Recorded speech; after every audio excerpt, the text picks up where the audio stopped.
Hi, my name's Garth Bellick, and today we're going to be looking at ABA files, how you set them up, and how you download them once you've completed a pay run.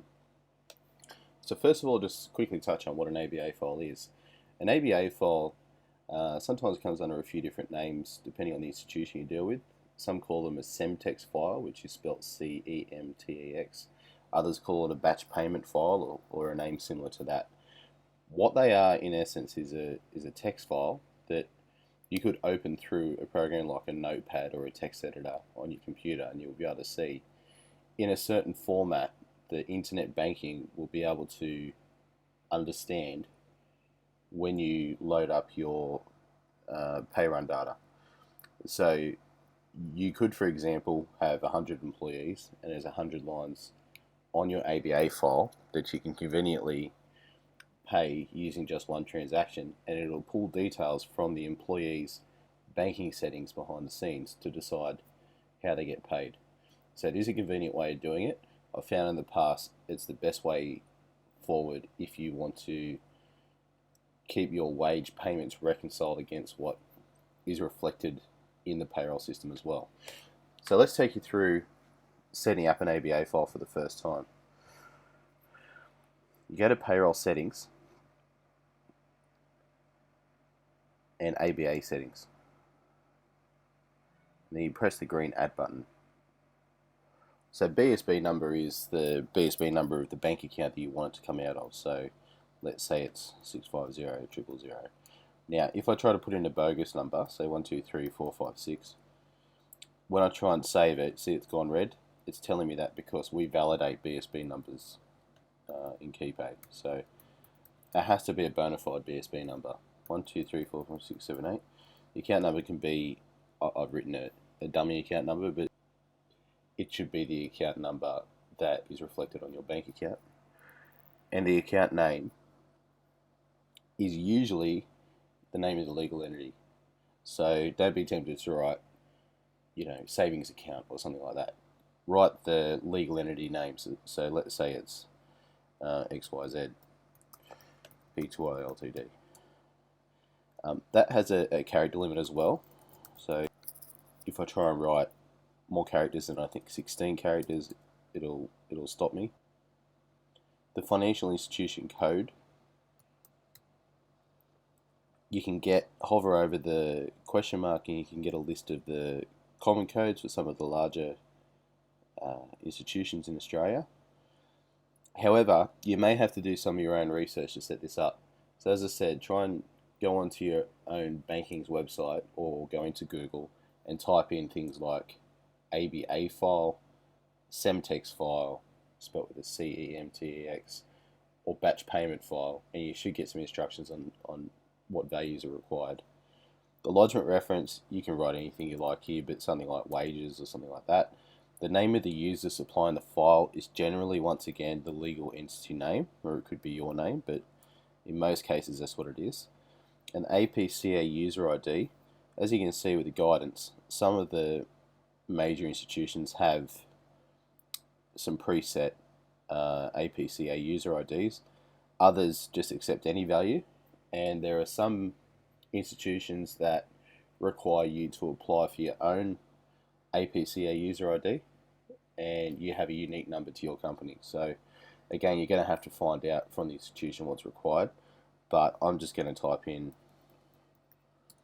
just a 6-digit number there. Okay, so the include self-balancing transaction can change from one financial institution to the next.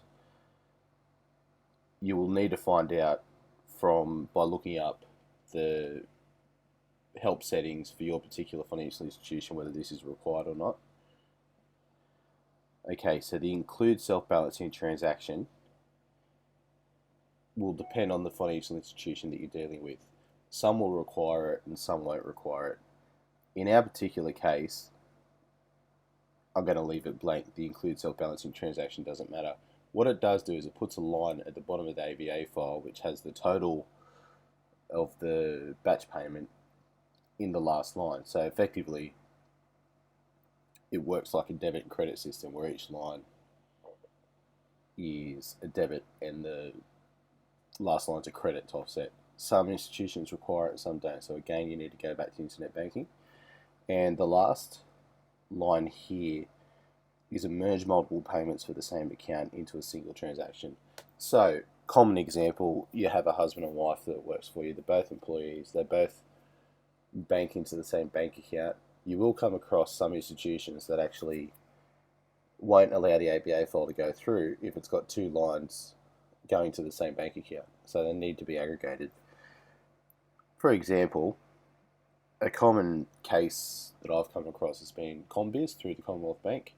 They only require one unique row for each different bank account that funds are being paid into.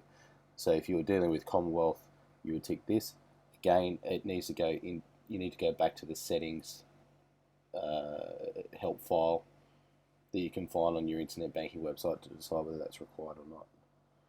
I'm going to leave that unticked as well. So I'm going to save that. And it shows there as being set and ready. We can add another one. So you can have as many of these as you like.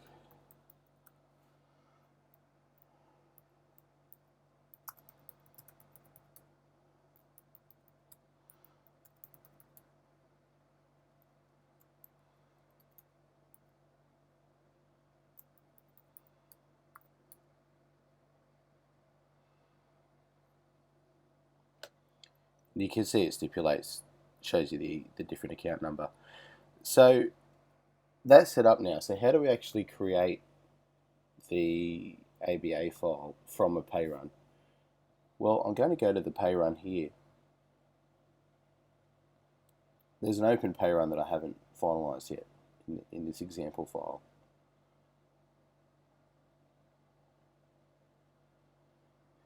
And it's ready to go. So I've finished the pay run off. I'm going to hit finalize pay run.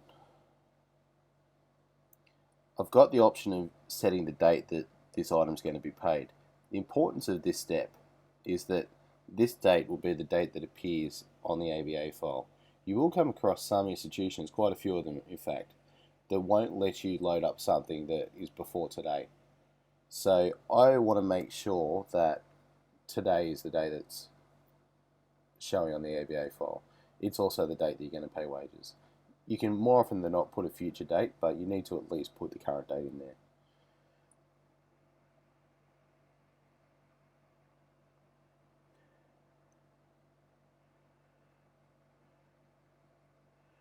Okay, so now I've got this download ABA button.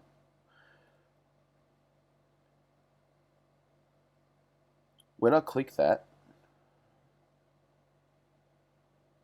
it downloads the ABA file. If I was to click the drop down and go to settings, I can actually opt to decide which bank account I'm going to use to download the ABA file. So you could have a list of all your bank accounts and decide in each case. I can also decide whether or not I want to pay pay-as-you-go withholding to a nominated bank account. What this is the tax withheld figure that's on the pay run can actually be paid to the ATO or to a different bank account as part of your batch file that you're going to upload to internet banking. So in other words, you could pay your tax withheld every single pay run. And I know clients that do that. They've told me that it works really well for managing their cash flow. They don't fall behind and have a large bill at the end of each quarter. In this case, it's something like ATO account. Let's say it's a private account of mine that I have set up just to reserve my pay-as-you-go figure in my own account. So when I download that,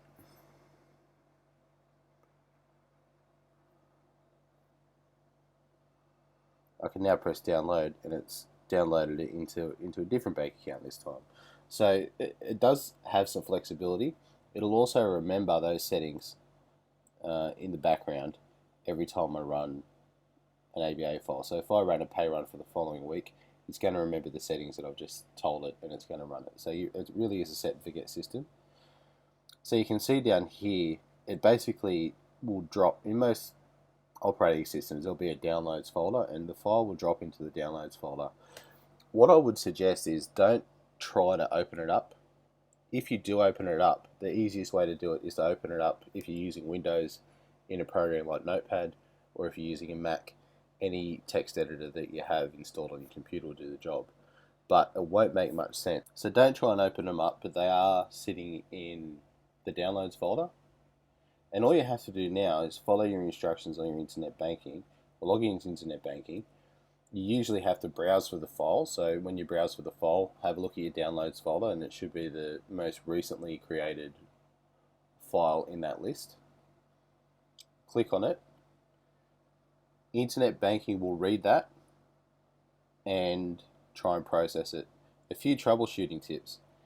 If internet banking throws back an error and says there's an issue, first of all, have a look at the date paid. So, as I said before, sometimes the date paid doesn't